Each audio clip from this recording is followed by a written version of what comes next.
Bonjour, j'espère que vous allez bien et bienvenue dans cette nouvelle vidéo, le second épisode ou le premier épisode puisque la dernière fois j'avais mis épisode 0 sur comment analyser une action cotée en bourse, OK?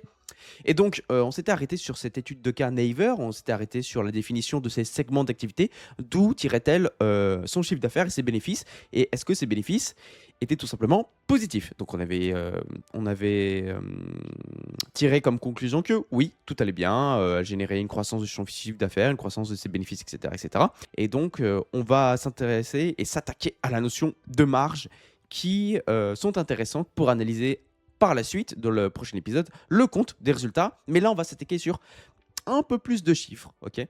On va mélanger fondamental et quantitatif, ok? Parce que c'est important de comprendre les segments d'activité, comme je vous l'ai dit dans le dernier épisode, pour ensuite comprendre l'aspect quantitatif de la boîte, ok? Mais le plus important, c'est l'aspect fondamental. Si vous comprenez pas une entreprise, ça sert à rien de l'analyser. Ok, c'est parti. Donc, pour les segments d'activité, on en avait donc compris comment l'entreprise arrivait à générer du coup du chiffre d'affaires. Et donc voilà, vous pouvez aussi demander tout simplement à Gemini, il n'y a pas honte, hein. Voilà, les différents segments d'activité spécifiques. Et donc ça, tout simplement, on l'a vu dès la dernière fois. Naver Platform, publicité et services avec le moteur de recherche. Donc là, hop, le système de paiement, donc NeverPay, très bon point. Global Initiative, donc ça, on l'avait dit aussi, content.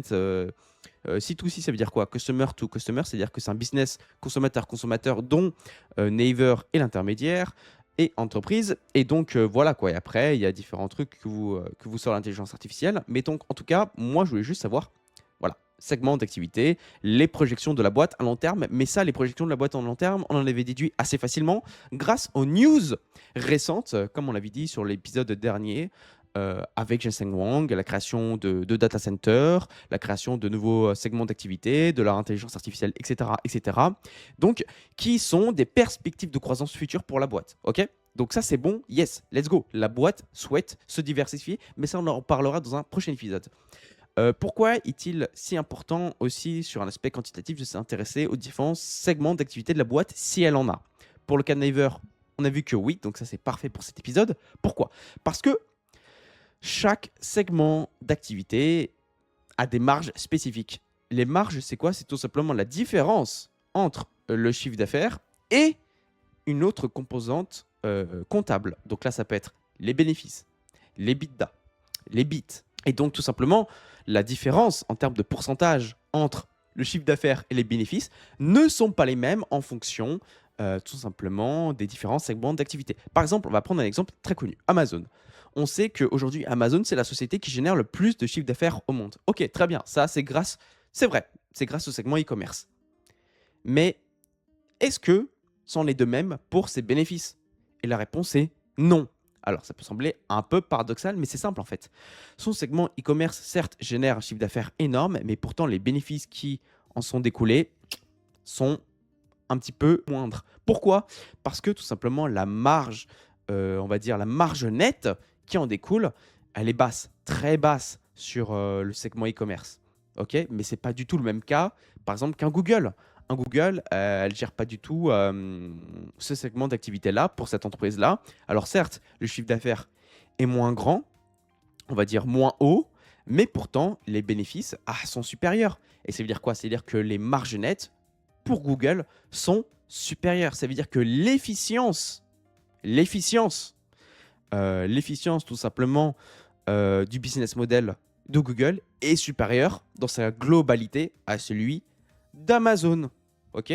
Par exemple. Mais ça, c'est un exemple vrai. Ok? Et donc, vous l'avez compris que puisque Naver est un conglomérat qui a différents segments d'activité, les marges nettes qui en découlent du segment, par exemple, moteur de recherche, ne sont pas du tout les mêmes que celui du e-commerce, que celui du webtoon, que celui de NaverPay. Ok? Et donc, ça, c'est un premier aspect. Et c'est pour ça que pour analyser toute cette composante-là, il faut aller sur quel site internet gratuit? Il faut aller sur Coifin. Donc, vous tapez Coifin sur Google. Hop, ici, barre de recherche. Vous tapez Naver. Tac, tac, tac. Donc, l'entreprise à laquelle on souhaite s'intéresser aujourd'hui. Vous cliquez dessus et vous cliquez. Attendez, là, je sors. Je sais, mes lunettes. Hop, et là, de petits analystes financiers en herbe. Et nous allons en premier sur la partie graphique et historique des prix et vous allez comprendre toute son importance. Ok? Et vous allez comprendre pourquoi on a fait cet épisode 0 avant. Donc vous arrivez sur ça, le graphique de l'action, le cours de l'action à l'instant T. Vous barrez RSI et les moyennes mobiles, on n'en a pas besoin. Si vous voulez garder graphique, vous pouvez, mais nous, ce qui nous intéresse, c'est plusieurs paramètres. Tout simplement, nous, on souhaite, pour avoir une plus-value, tout simplement, la base, c'est un chiffre d'affaires qui croît. Ok. Donc, revenus totaux, les 12 derniers mois, on met là, et on va changer juste le paramètre je préfère en barre. C'est plus visuel, c'est plus simple à comprendre. Et là, oh, waouh, magique, un chiffre d'affaires sur les 10 dernières années qui est en croissance. Magnifique. Ok, première composante validée, on sait que l'entreprise génère un chiffre d'affaires positif et en croissance.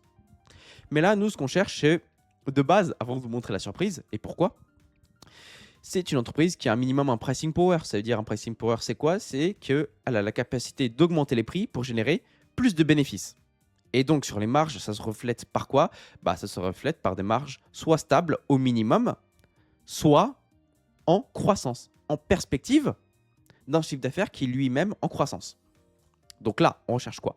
Marge EBITDA par exemple, 12 derniers mois. Marge EBITDA, ça, voilà.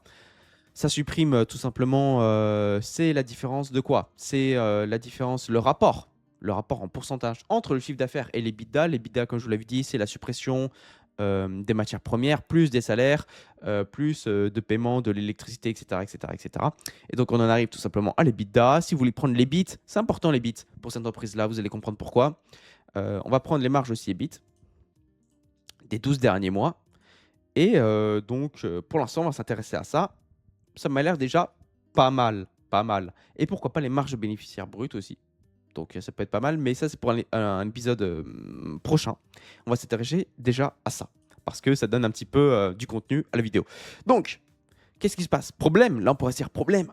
Marge, ok, les marges sont en décroissance. On voit bien que sur les 12 derniers mois, on est passé de quoi? D'environ, voilà, 44% de marge EBITDA à 23. Non mais qu'est-ce que c'est que cette connerie? Enfin, excusez-moi, mais qu'est-ce que c'est ces conneries? On pourrait se dire sur Naver, non, le marché n'est pas efficient. Enfin, son business model n'est pas efficient. On est passé même sur les marges des bits de 40% à 17%. Ça signifie quoi ça? Ça signifie que tout simplement l'entreprise n'a pas un pricing power, elle n'est pas en capacité d'augmenter les prix. Alors peut-être que certes, in fine, les bénéfices sont plus hauts parce que, je sais pas, les bénéfices croient parce que tout simplement elle a intégré de nouveaux segments d'activité. Ok, d'accord. Et peut-être que si elle a intégré de nouveaux segments d'activité dont les marges sont plus faibles, peut-être qu'en découle tout simplement que, in fine, sur son chiffre d'affaires, certes, il est en croissance, les bénéfices sont en croissance, mais les marges tendent peut-être à diminuer alors. Pourquoi? Parce que vous l'avez compris que le Naver de 1998, qui était simplement un moteur de recherche, ce n'est pas du tout la même entreprise qu'aujourd'hui en 2026. Un Naver qui a un Naverpay, qui souhaite se diversifier dans l'IA, qui investit dans les data centers, qui est aussi, qui on va dire aussi Ad Webtoon, etc. Et donc en découle des marges très différentes en fonction de ces segments d'activité comme on a analysé dans l'épisode 0. Et donc in fine, des marges qui tendent à décroître. Mais est-ce que le prix à payer des marges en décroissance, ce n'est pas pour renforcer tout simplement son moat, son avantage compétitif et concurrentiel en Corée? Ok. Est-ce que ce n'est pas aussi pour, on va dire, avoir un marché adressable plus grand? Ok. Et donc, qui en découle, marge en décroissance. Et c'est là, pour ça, que j'ai voulu m'intéresser à ce conglomérat, on va dire, technologique qui est Naver. C'est parce que, certes, l'entreprise a fortement changé ces 10 dernières années sur son business model. Elle a intégré de nouveaux segments d'activité, elle a fait de nouvelles acquisitions qui pèsent sur les marges. Parce que vous savez très bien que maintenant, comme je vous l'expliquais, Naver, c'est aussi un service de e-commerce. Et qui dit service de e-commerce, dit tout simplement des marges plus faibles. Et donc, dans sa globalité, ce n'est pas tout simplement le moteur de recherche qui est moins efficient à générer du cash ou à générer des marges hautes, mais c'est tout simplement l'intégration de nouveaux segments d'activité qui ont pesé sur les marges dans l'entreprise. Mais est-ce que cela a été rentable pour la boîte de se diversifier? Tout simplement, ce que j'observe sur le chiffre d'affaires, oui, c'est qu'elle a un marché adressable plus grand et peut-être des bénéfices plus grands. Est-ce que vous comprenez? Ok. Parce que Certes, si l'entreprise avait tout simplement été restée sur son business model initial, c'est-à-dire simplement un moteur de recherche en Corée, est-ce qu'elle aurait généré un chiffre d'affaires en croissance? Est-ce qu'elle aurait généré des bénéfices en croissance? Ok. Certes, les marges auraient pu rester élevées, mais est-ce qu'elle aurait pu, on va dire, capter un marché adressable plus grand, s'exporter à l'international? Peut-être pas. Et donc, elle a dû faire un sacrifice en sacrifiant tout simplement des marges plus faibles, en changeant son business model, tout simplement en intégrant de nouveaux segments d'activité, mais au profit de quoi? Au profit d'une croissance de son chiffre d'affaires, au profit peut-être de bénéfices plus élevés sur le temps.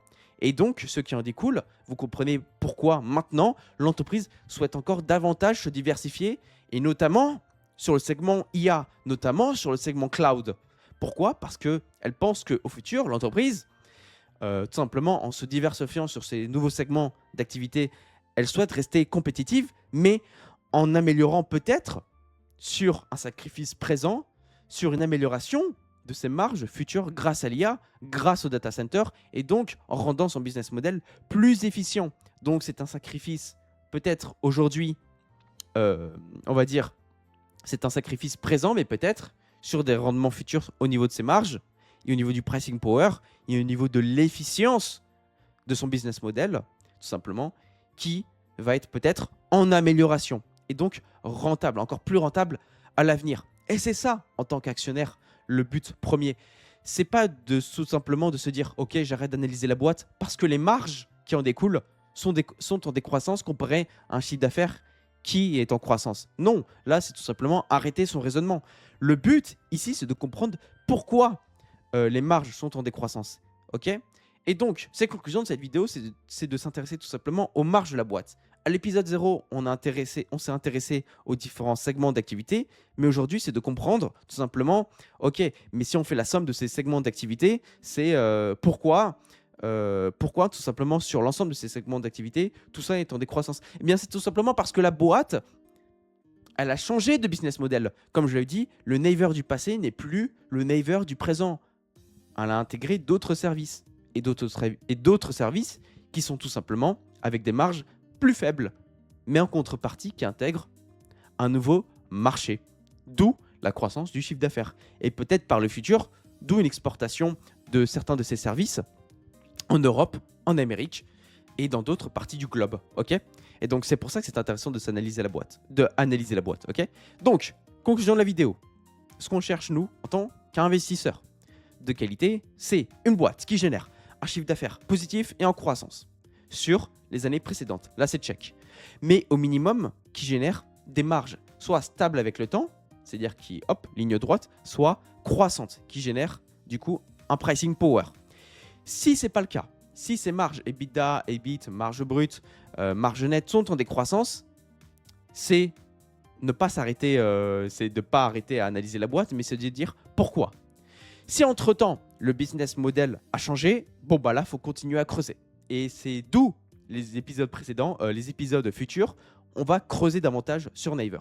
Mais par contre, si les marges sont en décroissance et que le business model, lui, n'a pas changé, là, c'est directement, j'arrête d'analyser la boîte parce que la boîte est en train de perdre l'efficience, peut-être, de son business model, mais aussi est en train de se faire remplacer par la concurrence petit à petit et qui pourra peut-être sur le long terme générer des bénéfices moindres, ok, tout simplement des bénéfices qui décroît, ok. Donc, j'espère que vous avez compris cette vidéo. Ce qu'on cherche, nous, c'est de comprendre tout simplement pourquoi le business model a changé. Est-ce que c'est un sacrifice présent qui va générer des revenus totaux et des bénéfices futurs plus conséquents pour nous, actionnaires? Voilà, simplement, c'est de comprendre la boîte dans sa généralité. Et donc, je sais que ça va être des vidéos un peu longues comme ça, mais c'est pertinent pour vous en tant qu'investisseur de comprendre chaque détail de chaque paramètre de la boîte. En tout cas, pour le prochain épisode, on va du coup s'intéresser, maintenant qu'on s'est intéressé aux marges, qu'on a compris un petit peu les marges de la boîte, on va s'intéresser au compte des résultats, aux perspectives de croissance, etc., etc. Donc voilà, ne vous inquiétez pas, mais vous avez compris que Coifin, c'est un outil très très intéressant et gratuit pour avoir plein de données financières et qu'on utilisera dans les prochains épisodes. En tout cas, c'était Willy et nous aussi, on se dit au prochain épisode. Allez, ciao!